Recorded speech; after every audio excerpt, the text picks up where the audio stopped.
Halo Aviators, ada insiden di mana pesawat ketika pada ketinggian jelajah itu terbang sendiri, nggak ada pilotnya.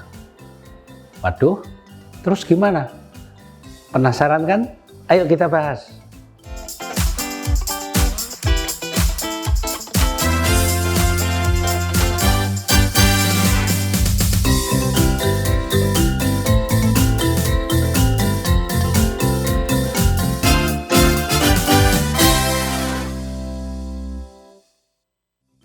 Aviators, pada hari Sabtu 17 Februari 2024, sebuah penerbangan dari Frankfurt ke Sevilla, Frankfurt Jerman ke Sevilla di Spanyol, penerbangan Lufthansa.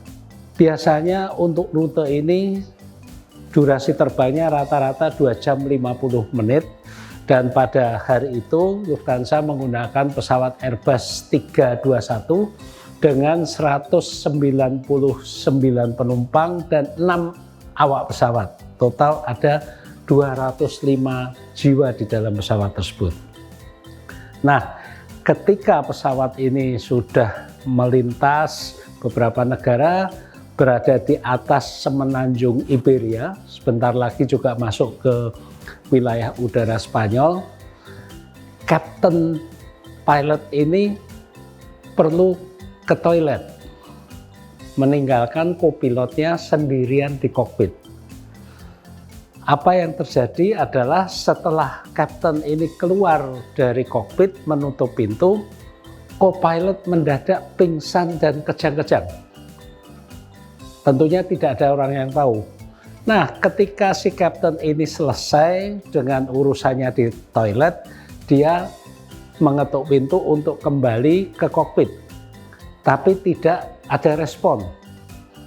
Kemudian pilot mencoba menggunakan kodenya, pakai nomor khusus untuk membuka pintu, tapi juga tidak ada respon. Tidak bisa masuk dan tidak dibukakan dari dalam kokpit.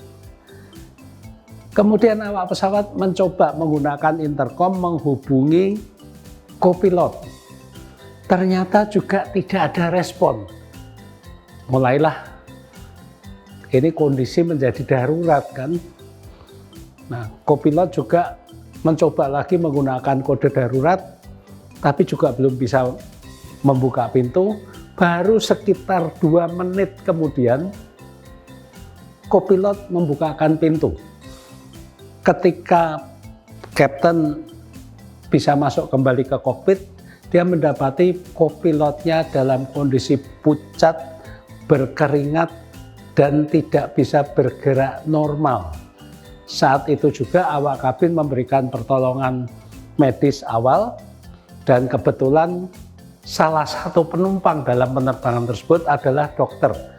Dokter kemudian memeriksa kondisi pilot dan mendiagnosis bahwa pilot mengalami gangguan jantung. Seluruh insiden ini berlangsung sekitar 10 menit.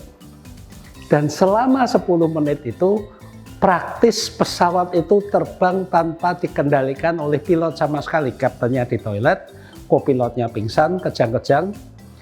Dan saat kopilot itu pingsan, kejang-kejang, secara tidak sengaja dia juga menekan beberapa tombol, kakinya juga menekan rudder, sehingga pesawat sempat belok, berubah arah. Namun untungnya kondisi autopilot itu masih aktif, sehingga walaupun secara manual itu pesawat sempat belok, tapi itu dikoreksi autopilot kembali ke jalur yang sebenarnya. Nah, setelah semua ini diatasi, kapten mengalihkan pesawat, divert ke bandara terdekat karena ini juga merupakan medical emergency, yaitu ke bandara Adolfo Suarez Madrid Barajas. Pada saat itu, kapten menerbangkan pesawatnya sendirian tanpa kopilot karena kopilotnya tidak dapat melaksanakan tugasnya. Sekitar 20 menit kemudian, pesawat berhasil mendarat selamat dan kopilot mendapatkan perawatan di darat.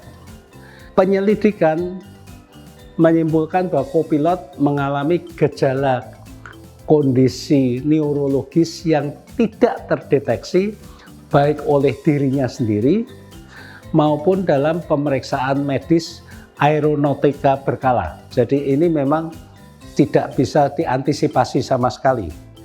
Dan kondisi kesehatan ini menyebabkan lisensi kopilot dibekukan sementara. Nah, kita kemudian bertanya, kok bisa begitu ya?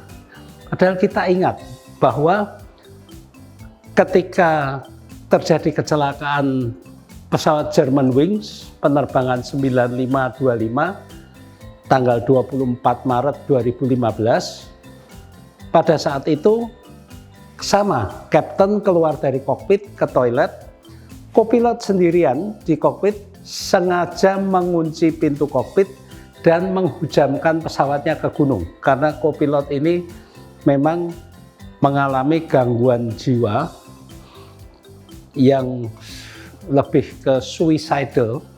Dia menghujamkan pesawatnya ke gunung. Sejak saat itu EASA atau European Union Aviation Safety Agency merekomendasikan agar di kokpit selalu ada sedikitnya 2 orang. Ini untuk mencegah hal-hal yang tidak diinginkan. Ketika salah satu pilot keluar dari kokpit, harus ada awak kabin yang masuk ke dalam kokpit mendampingi pilot tersebut. Namun sayangnya pada tahun 2017, hal ini tidak lagi diwajibkan, tidak lagi mandatori. Di Indonesia, peraturan ini masih berlaku. Ada kewajiban bahwa di kokpit selalu harus ada sedikitnya 2 orang. Hingga saat ini masih berlaku. Bagaimana pendapat Aviators? Apakah peraturan di kokpit harus ada sedikitnya 2 orang itu baik atau tidak?